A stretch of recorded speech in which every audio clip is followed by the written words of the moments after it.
అది మాట కాదు, తూట. రాజకీయాలను రఫ్ఫాడిస్తారు, ప్రత్యర్థులపై పంచులు పేలుస్తారు. మహిళా దినోత్సవం సందర్భంగా political fire brands ladies special bites ని బ్యాక్ టు బ్యాక్ చూసేద్దాం. ఫస్ట్లీ ఏపీకి సంబంధించిన మహిళా పాలిటిషియన్స్ ఏమన్నారు? ఆడపిల్లవి అన్నంత వరకు మనం మెంటల్ గా సైకలాజికల్ గా ఆడపిల్ల అంటే ఇలానే ఉండాలేమో ఉంచండి. పద్ధతి ప్రకారం పెంచడం తప్పు కాదు తప్పు అని చెప్పట్లేదు. పద్ధతి నేర్పుతూనే మనకి వాళ్ళకి ధైర్యంగా బతికే శక్తిని కూడా ఇవ్వాలి. ప్రతి తల్లి కూడా ఒక్కసారి ఆలోచించుకోండి. నా బిడ్డకి ఏ డాక్టర్ నుంచి పెళ్లి చేసేనా, లాయర్ నుంచి పెళ్లి చేసేనా, కలెక్టర్ నుంచి పెళ్లి చేసేనా, ఇంత 10 కోట్ల కట్నం ఇచ్చి పెళ్లి చేసేనా, 10 తులాల బంగారం ఇచ్చి పెళ్లి చేసేనా కాదు. నీ బిడ్డ ఎంతవరకు నువ్వు చదివించుకున్నావు అన్నది నువ్వు ఇచ్చిన పిల్లలకి ఇచ్చిన ఆస్తి ఒకటైతే, ఏదైనా క్రైసిస్ వచ్చినప్పుడు దాన్ని తట్టుకొని నిలబడే శక్తిని తల్లిగా నువ్వే ఇవ్వాలి ఆ బిడ్డలకి. అది ఇచ్చిన రోజు. సార్, ఇదిగోండి నా రెసిగ్నేషన్. రెసిగ్నేషన్ ఎందుకు? నేనే జాబ్స్ ని క్రియేట్ చేసి బాస్ అవ్వాలనుకుంటున్నాను. ఎలా? బాస్ వాలా. బాస్ వాలా, బీ ద బాస్. 100 కోట్లతో సమానం. ఏ తల్లి కూడా పెళ్లి చేసిన తర్వాత అమ్మా నాకు ఈ కష్టం వచ్చిందని బ్యాగ్ పట్టుకొని నీ ఇంటి బొమ్మ ఎక్కే రోజు నీ కూతురికి రాకూడదు అని చెప్పి పంపించు.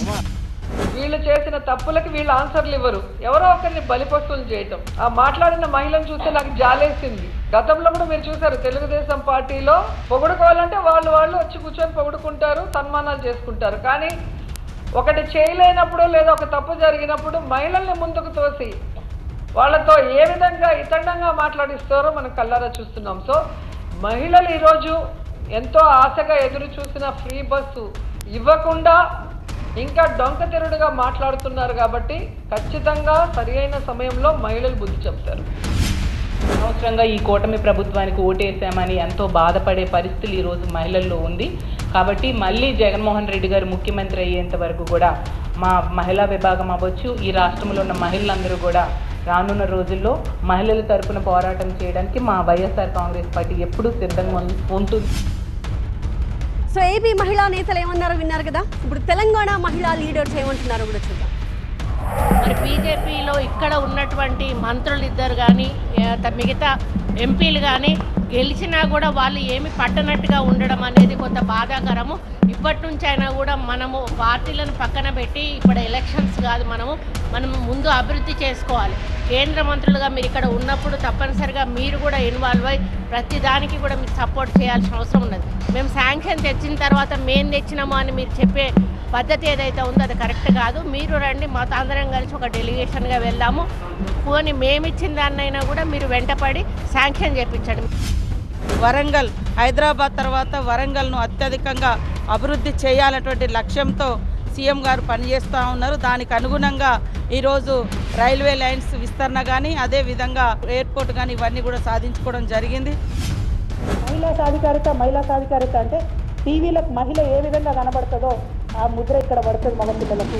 మహిళల మీద క్రైమ్ ఎక్కువైతుందంటే టీవీలలో చూపించే బొమ్మల్ని చూసి మహిళ అంటే ఇట్లా బొమ్మలాగా ఉండాలనుకుంటారు. అట్లా కాదు, అమ్మలాగా ఉండాలని నేర్పించే కల్చరు మనం మొదలు పెట్టాలి. దానికోసం మహిళా నాయకత్వం మనమంతా కూడా తప్పకుండా కృషి చేయాలి. ఇంకోటి ఏముంటుంది, ఇక మనని విడగొట్టాలి ఆడోళ్ళను. అంటే ఏంది, అత్త మీద కోడలు స్కీమ్ వేయాలి, కోడల మీద అత్త స్కీమ్ వేయాలి. ఇవే సీరియల్ ఉంటాయి, కర్మగాలి మనం అవే సీరియల్ చూస్తుంటాం. అంతేనా కదా? సూపర్ హిట్ సీరియల్ అంటే ఏంటంటే అత్త ప్లాన్ చేస్తుంటుంది కోడల్ని ఎట్లా చంపాలి, కోడలు ప్లాన్ చేస్తుంటుంది అత్త. ఎందుకు ఇవి? వాటి మీద మనం ఎందుకు మాట్లాడతలేం? మనం అంత చెడ్డవాళ్ళమా? అత్త వేరు అమ్మ వేరు అవుతుందని.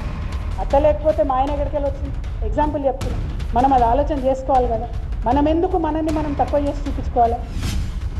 ఈ విధంగా పెద్ద పెద్ద యాడ్లు ఇచ్చుకుంటూ ప్రజల సొమ్మును దుర్వినియోగం చేస్తున్నారని చెప్పక తప్పదు. ముఖ్యంగా ఏం చేశారని మీరు యాడ్లు ఇచ్చారు? మేము ప్రభుత్వాన్ని అడుగుతూ ఉన్నాం, మీరు ఏం చేశారని యాడ్లు ఇచ్చారు? ఉచిత బస్సు తప్ప ఇంకోటి ఏదైనా చేశారా? ఉచిత బస్సులో కూడా ఎన్ని లోపాలు ఉన్నాయి, ఎన్ని ఇబ్బందులు ఉన్నాయి. బస్సుల సంఖ్య తగ్గించేసినారు.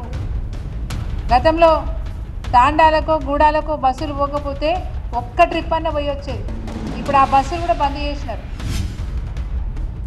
సో రాష్ట్రాలు వేరైనా, మాటలు వేరైనా, అల్టిమేట్గా అందరి లక్ష్యం ఒకటే, మహిళా సాధికారత. సో అంతర్జాతీయ మహిళా దినోత్సవ శుభాకాంక్షలు మరొకసారి అందరికీ తెలియజేసుకుంటున్నాం.